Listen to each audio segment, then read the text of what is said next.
ശ്രീമതി സജിത മഠത്തിലുണ്ട്. ഞാൻ നേരത്തെയും സംസാരിക്കാൻ കഴിഞ്ഞിരുന്നില്ല. ക്ഷമിക്കണം ശ്രീമതി സജിത മഠത്തിൽ, നേരത്തെ നമുക്ക് സംസാരിക്കാൻ കഴിഞ്ഞിരുന്നില്ല ഇക്കാര്യത്തിൽ കണക്ട് ചെയ്തപ്പോൾ. അതിനാദ്യമേ തന്നെ ഒരു ക്ഷമാപണം.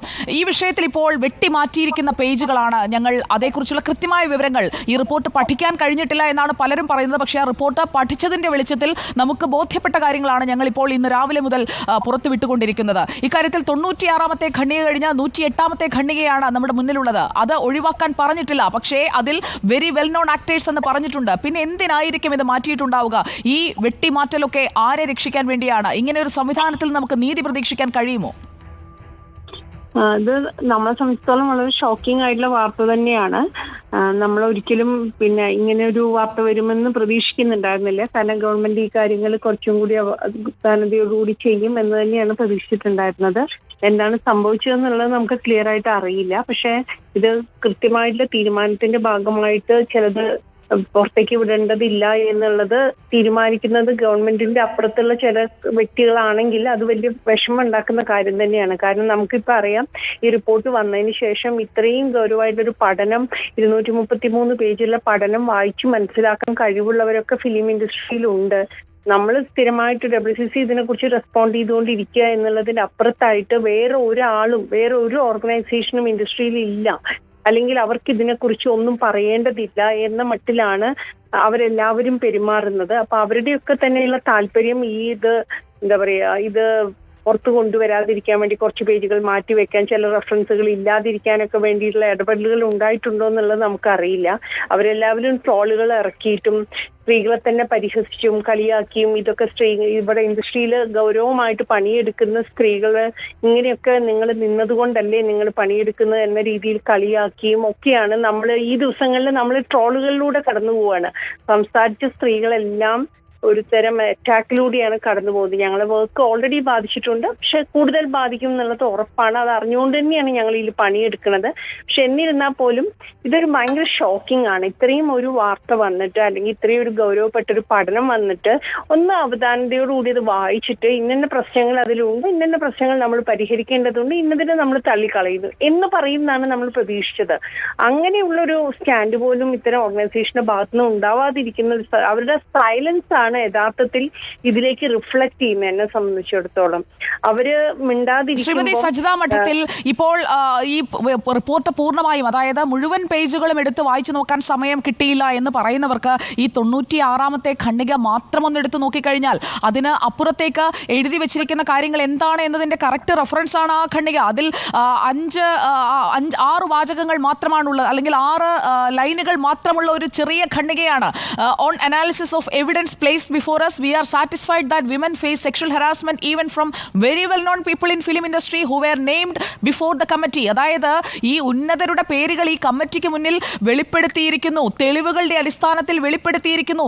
ഇതിൽ കൂടുതൽ എന്താണ് ഒരു ഇര വന്ന് ഒരു കമ്മിറ്റിക്ക് മുന്നിൽ പറഞ്ഞു കൊടുക്കേണ്ടത്? ഇതൊരു കോഗ്നിസിബിൾ ഒഫൻസ് ആണ് എന്ന് സർക്കാരിന് ബോധ്യപ്പെടാൻ ഈ ഒറ്റ വാചകം വായിച്ചാൽ പോരെ? ശ്രീമതി സജിത മഠത്തിൽ താല്പര്യമുണ്ടെങ്കിൽ, ഉത്തരവാദിത്തമുണ്ടെങ്കിൽ, പൗരബോധമുണ്ടെങ്കിൽ, ജനങ്ങളോട് പ്രതിബദ്ധതയുണ്ടെങ്കിൽ ഈ ഒറ്റ വരി വായിച്ചാൽ പോരെ ശ്രീമതി സജിത മഠത്തിൽ? നമുക്ക് ഇതിൽ എന്താ വെച്ചാൽ, നമ്മളിപ്പം ഹേമ കമ്മിറ്റിയുടെ മുന്നിൽ ഞങ്ങൾ മൊഴി കൊടുക്കുന്ന സമയത്ത് നമ്മൾ പ്രതീക്ഷിക്കുന്നത് എന്താ വെച്ചാൽ അതിൽ ആക്ഷൻ എടുക്കുന്നതാണ്. ഇപ്പൊ പറയുന്നത് വീണ്ടും ഞങ്ങൾ അതിന് പരാതി കൊടുക്കണം, വീണ്ടും പരാതി കൊടുത്താൽ നമ്മൾ അതിന്റെ മുകളിൽ എന്തെങ്കിലും ആക്ഷൻ എടുക്കും. അപ്പം ഇത് നമ്മുടെ മാത്രം ആവശ്യമാണ്. ഈ തൊഴിൽ ഇടം മെച്ചപ്പെടുത്താനും ക്ലിയർ ചെയ്യാനും ഉള്ള ഒരു ഉത്തരവാദിത്തം ഈ സ്ത്രീകൾക്കുള്ളതാണ്. അതായത് ഇരകളായിട്ടുള്ള അല്ലെങ്കിൽ ഈ പ്രശ്നങ്ങളിലൂടെ കടന്നുപോയി സ്ത്രീകൾക്കാണ് ഇതിന്റെ ഉത്തരവാദിത്തം എന്ന് ഗവൺമെന്റ് പറയുന്നത് പോലെയാണ് വീണ്ടും പരാതി തരൂ എന്ന് പറയുമ്പോൾ നമുക്ക് മനസ്സിലാവണം.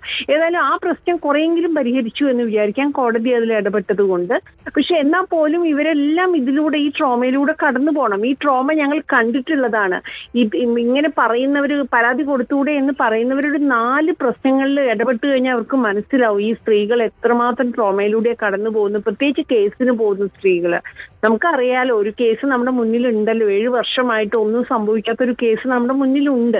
ആ ഒരു സാഹചര്യത്തിലാണ് പരാതി രഹസ്യമായിട്ട് തന്നാൽ മതി, ഞങ്ങളെല്ലാം ചെയ്തോളാം എന്ന് ഗവൺമെന്റ് പറയുന്നത്. നമുക്ക് വേറെ പ്രതീക്ഷിക്കാൻ വേറെ ഇടമില്ലാത്തതുകൊണ്ട് തീർച്ചയായിട്ടും ഞങ്ങൾ ഗവൺമെന്റിൽ പ്രതീക്ഷ അർപ്പിക്കുന്നുണ്ട്, ഇപ്പോഴും അർപ്പിക്കുന്നുണ്ട്. കാരണം നമുക്ക് വേറെ വഴിയില്ല. കാരണം നമ്മളോടൊപ്പം ഗവൺമെന്റ് ഈ കേരളത്തിലെ ഫിലിം ഓർഗനൈസേഷൻ നിൽക്കില്ല എന്ന് നമുക്ക് 100% ഉറപ്പാണ്. കാരണം അവരുടെ നിശബ്ദത അത് കാണിക്കുന്നുണ്ടോ, അവരുടെ ഓരോ പ്രവൃത്തിയും അത് കാണിക്കുന്നുണ്ട്.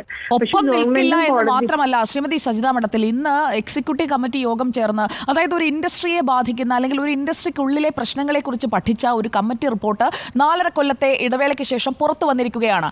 ആ ഇൻഡസ്ട്രിയെ നന്നാക്കണം, അല്ലെങ്കിൽ ആ ഇൻഡസ്ട്രിയിലെ പുഴുക്കുത്തുകൾ തിരിച്ചറിയണം, അതിനൊക്കെ ഒരു പരിഹാരം ഉണ്ടാക്കണം എന്നൊക്കെ ആത്മാർത്ഥമായി ആഗ്രഹിക്കുകയും ശ്രമിക്കുകയും ചെയ്യുന്ന ഒരു മുതിർന്ന തലമുറയാണ് ഈ ഇൻഡസ്ട്രിയിൽ ഉള്ളത്, അല്ലെങ്കിൽ അവരാണ് ഈ സംഘടനകളുടെയൊക്കെ ഭാരവാഹികളായി ഇരിക്കുന്നത് എന്ന് ചിന്തിച്ചിരുന്ന കുറച്ചുപേരെങ്കിലും ഉണ്ടെങ്കിൽ, എല്ലാവരും അങ്ങനെയൊന്നും ചിന്തിക്കുന്നില്ല, എല്ലാവർക്കും ഈ പൊയ്മുഖങ്ങളൊക്കെ നന്നായി അറിയാം. അങ്ങനെ ചിന്തിച്ചിരുന്ന കുറച്ചുപേരെങ്കിലും ഉണ്ടെങ്കിൽ അവരെ പോലും നിരാശപ്പെടുത്തിയിരിക്കുകയാണ്. അതായത് വെറും പൊള്ളയായ മനുഷ്യരാണ് എന്നുള്ളത് ബോധ്യപ്പെടുത്തിക്കൊണ്ടിരിക്കുകയാണ് അവർ. ഇനി അവരുടെയൊക്കെ സിനിമകൾ കാണണോ എന്ന് പൊതുജനം തീരുമാനിക്കും. ആ രീതിയിലുള്ള ഒരു ബഹിഷ്കരണം വന്നാൽ തന്നെ മിണ്ടിത്തുടങ്ങും ഈ താരരാജാക്കന്മാരൊക്കെ.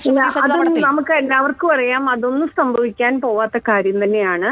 AMMA മാത്രമല്ല, ഫിലിം ഓർഗനൈസേഷൻ ഇൻഡസ്ട്രിയിലുള്ള ധാരാളം അതല്ലാതെ വളരെ വലിയ ഫിലിം ഓർഗനൈസേഷൻസ് ഉണ്ട്.